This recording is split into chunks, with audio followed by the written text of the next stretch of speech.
Bienvenue sur la chaîne. Azami résumé. Résumé de l'anime d'aujourd'hui, Risa no Atelier, Tokoyami no Jutuimitsu no Kakuruga. 2023. Sur une île ordinaire appelée Kurken vit une fille ordinaire appelée Risa avec le désir de changer ses journées ordinaires. Risa, la fille d'un fermier ordinaire, erre jour après jour à la recherche d'un moyen de sortir de sa vie ennuyeuse. Un beau matin, Risa est dans sa ferme avec son père Karl en train de récolter les fruits Kurken. Risa est mauvaise dans ce domaine et veut abandonner, mais Karl lui dit que si elle continue à pratiquer, elle le maîtrisera dans environ 4 à 5 ans. En entendant cela, elle se remet à penser au ciel bleu foncé suspendu au-dessus d'elle avec la saison sèche à proximité. Sa mère Mio la gronde pour s'être relâchée. Mio lui raconte l'histoire de la vieille mère disant que l'agriculture est la raison pour laquelle ils ont du pain sur la table. Risa demande à son père s'il ne s'ennuie pas à travailler dans les champs toute la journée. Karl répond qu'apprendre à connaître ce que veulent les plantes chaque jour est amusant pour lui, et il lui demande d'imaginer leurs sentiments.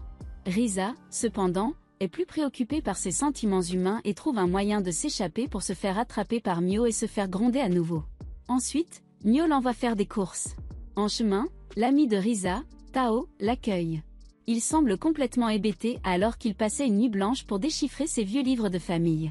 Risa lui dit que ça ne sert à rien s'il ne sait pas lire le texte. Mais Tao a le désir de ne pas abandonner, même si son grand-père est mort avant de le lui apprendre. Leur ami Karem se joint à leur conversation. Il semble qu'il vient de terminer son entraînement matinal à l'épée, alors il les accompagne dans leurs courses. En marchant, il passe devant un ancien du village qui gronde un jeune commerçant, plus frais, et lui rappelle de respecter les traditions du village. Les vieilles traditions disent qu'ils ne peuvent pas quitter les îles Kurken, mais cela ne convient pas à Risa. Les trois interrogent Fréché sur sa conversation avec l'aîné. Fréché lui dit que les anciens s'assurent qu'ils ne sont pas excités à l'idée que les marchands viennent au village demain.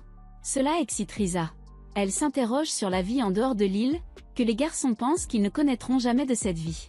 En revenant et en regardant le coucher de soleil, Risa pense qu'elle n'aime pas la vie sur l'île, mais voudrait quand même trouver autre chose que la vie maintenant. Ayant la pensée qu'elle veut chercher quelque chose qui lui est unique, elle court en avant et demande au gars de la rejoindre. Elle propose de partir à l'aventure, ce qui semble être la chose habituelle car Tao lui dit qu'ils l'ont juste suivi jusqu'à la côte de la vieille ville la semaine dernière. Elle veut cependant partir pour une véritable aventure en dehors de l'île, et elle leur dit de la retrouver à la cascade demain à 9 h. Pour commencer, elle veut vérifier les marchands. Tao, cependant, la coupe pour lui poser des questions sur la tradition. Elle pense que ne pas explorer au-delà de l'île et être coincée dans les traditions est ce qui les ruine.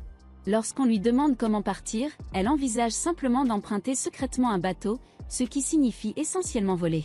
Elle décide que leur première destination est Pixie Forest, une autre île à proximité. Tao lui dit que les lutins sont une sorte de monstre, mais elle dit qu'elle a foi dans le carême pour les urgences. Cette nuit-là, elle fait ses valises et se prépare à partir.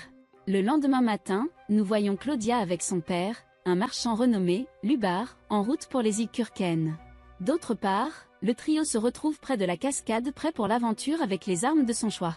Avec les trois là-bas, Risa court avec enthousiasme, voulant s'échapper de l'île rejointe par les deux gars. Mais, il voit Agatha, la guerrière la plus forte des gardes de l'île, et deux autres gars marchands empêchant tout commerce de singes au port. Risa pensait qu'il serait facile d'obtenir un bateau une fois arrivé au port, ce qui a permis à Karem de réaliser l'étendue de sa planification. Risa, cependant, ne veut pas abandonner, et court encore une fois dans une direction que les garçons suivent. Ailleurs, Risa emmène les garçons sur une plage, où il y a un petit bateau sans voile dessus. Tao se plaint, car il est intelligent, et souligne que même les enfants savent qu'il ne faut pas naviguer sur un bateau sans voile. Risa, cependant, n'écoute pas et souligne qu'il brise déjà la tradition en sortant de l'île.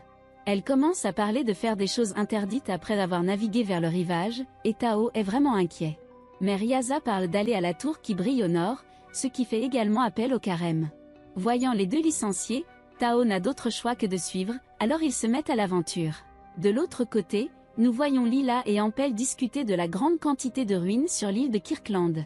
Les hommes là-bas semblent chercher une Claudia. Lubar rencontre Agatha, qui lui parle d'un navire qui approche pour les récupérer pour une grande fête de bienvenue sur l'île. Juste à ce moment, l'un des hommes s'approche de Lubar pour l'informer que Claudia a disparu, ce qui semble être un phénomène fréquent. Entendant cela, Ampel pense que Lubar mettra en place une récompense pour retrouver Claudia. Ailleurs, on voit le trio qui a réussi à se rendre sur l'autre île, sans se faire remarquer par les villageois. Ils s'assoient pour planifier leur aventure avec une carte, qui ne montre rien d'autre que les endroits qu'ils connaissent déjà. Ryaza leur dit que ce ne sera pas une aventure s'ils en avaient une carte, et repère les restes d'une route qu'ils suivent. Inquiet, Tao pense au monstre, mais Karem l'en assure, et il se ferait un chemin sur le chemin. Il se ferait un chemin en s'amusant à travers divers chemins, et Ryaza voit beaucoup de choses qu'elle n'a jamais vues auparavant. Il tombe sur des champignons comiquement énormes. Soudain, les buissons près d'elle se mettent à trembler, et Claudia sort en se cognant directement contre elle. Claudia les informe que des monstres la suivent, qui se révèlent être de jolies petites taches. Ils essaient de l'attaquer, mais ils semblent être bons en défense, alors ils décident de s'enfuir. Après s'être calmés, ils se présentent l'un à l'autre et découvrent que Claudia est la fille du marchand qui vient sur leur île. Tao pense qu'il pourrait ne pas se faire gronder s'il la sauve et la ramène, ce qui satisfait Ryaza, ainsi qu'une conclusion digne de leur première aventure. Ils décident tous de rentrer chez eux maintenant, mais comme Claudia demande par où aller, ils montrent tous des chemins différents pour rentrer chez eux. Ils prennent tous les mots de Ryaza et commencent à marcher pendant que les filles parlent de presser des fleurs. Ils voyagent toute la journée, mais ils ne retrouvent toujours pas leur chemin de retour. Soudain, Karem est attaqué par 3 lutins roses. Ryaza s'avance, mais les lutins se concentrent sur le Karem et lui coupent le bras. Alors le Karem leur dit à tous de courir pendant qu'il les retient. Mais soudain, Lila entre en scène et coupe l'un des lutins tandis qu'Ampel utilise une bonne vieille bombe pour tuer les autres. Ampel dit que c'était des monstres de niveau faible, et il est surpris que nos héros soient allés aussi loin avec leurs maigres compétences. Mais Ryaza est toujours étonné par l'explosion d'avant. Ils se rendent dans une cabane abandonnée au milieu de la forêt. Ampel dit que c'est probablement un poste de garde de l'époque du royaume de Clint, lorsque le royaume existait encore. Le message a une écriture ancienne qu'Ampel lit en disant que c'est un endroit sûr où les monstres ne viennent pas. Tao les reconnaît comme le même script du livre de son grand-père et est étonné qu'Ampel puisse les lire. Lila dit à Karem de guérir sa blessure mais ils n'ont même pas de médicaments. Ampel utilise donc une potion spéciale qui ferme instantanément les blessures de l'an. Nos héros sont encore plus émerveillés. À leur retour, ils utilisent une lampe avec une flamme bleue et une broche d'exorcisme pour que les monstres ne les poursuivent pas. Ryaza est étonné par tout cela et demande si Ampel est un sorcier. Ampel répond qu'il est un alchimiste et que toutes les choses qu'il a utilisées, y compris la bombe, ont été fabriquées en utilisant l'alchimie. Ils atteignent la plage où Agatha les gronde d'avoir brisé la tradition en venant ici. Lubar gronde également Claudia pour s'être enfuie et s'être mise en danger. Puis il décide d'aller sur l'île de Kirkland pour ne pas faire attendre les gens. Ampel dit qu'il est ici pour enquêter sur les ruines du royaume de Clint pendant que Lila est son garde du corps. Sur le chemin du retour, Lubar remercie secrètement Ryaza d'avoir sauvé sa fille. De retour sur l'île de Kirkland, Lubar est accueilli par le principal marchand de la région, Moritz, celui dont parlait plutôt Fréché.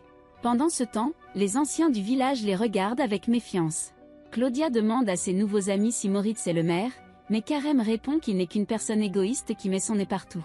Il est super riche parce que son manoir se trouve au sommet d'une source d'eau, et sur cette île, celui qui contrôle l'eau douce est la personne la plus puissante. Plus tard, Ryaza, Karem et Tao rentrent chez eux quand Ryaza s'arrête et demande s'il regrette d'être parti à l'aventure avec elle. Tao et Karem disent qu'ils ont eu des ennuis, mais au final, ça en valait la peine, ce qui rend Ryaza très heureux. Quelqu'un qui n'est pas content est Boss, le fils de Moritz. C'est un aspirant Draco Malfoy, et passe le plus clair de son temps à se moquer de Ryaza et de son groupe pour avoir cherché de nouvelles aventures. Avec lui se trouve son fidèle serviteur, Limbar, car chaque Draco a besoin de son crabe et de son goual. Boss et Limbar accusent le groupe de Ryaza d'avoir retardé l'arrivée de Lubar plus tôt, affirmant qu'elle n'a aucune conscience d'elle-même. Mais Ryaza ne regrette pas sa décision, car c'est sa décision qui l'a amené à voir les incroyables créations d'Ampel. Le lendemain, ils se rendent tous les trois à Ampel et Lila. Karem demande à Lila de lui apprendre à mieux se battre. Tao demande à Ampel de traduire son journal de famille, et Risa lui demande de lui enseigner l'alchimie. Les deux déclinent parce qu'ils sont là pour enquêter sur les ruines. Mais Ampel remarque que le livre de Tao est un livre précieux avec des secrets sur la mécanique des structures. Tao dit qu'il a plus de livres. Ampel dit qu'il a décroché un jackpot et accepte de l'aider. Lila accepte également d'enseigner le Karem s'il lui fait visiter les lieux. Mais Ampel refuse d'enseigner l'alchimie à Risa, disant qu'il faut des capacités innées. Risa lui demande de la tester, alors il lui donne une plante et lui dit d'en trouver plus. Risa accepte le défi. Elle se souvient qu'elle peut obtenir ces plantes dans un endroit où elle a grandi en jouant. Elle se demande si les autres choses ici sont aussi des matériaux d'alchimie. Risa prend un bouquet de la plante et la donne à Ampel, qui est satisfaite de la rapidité avec laquelle elle l'a obtenue. Alors il lui montre l'étape suivante, la synthèse. Il met l'herbe et un tube d'eau dans le pot magique et le mélange, disant que visualiser le produit final est la chose la plus importante. Il finit par créer un liquide vert unique. Risa est stupéfaite. Ampel demande à Risa de le faire elle-même, et elle imagine le liquide vert en mélangeant le pot. Elle crée aussi parfaitement la même chose. Ampel est étonné de sa capacité innée et admet qu'il vient de décrocher un autre jackpot. Il accepte Risa comme son élève, ce qui les rend tous les trois très heureux. Abonnez-vous pour plus de vidéos comme celle-ci, activez la notification et laissez un j'aime pour aider la chaîne à sortir.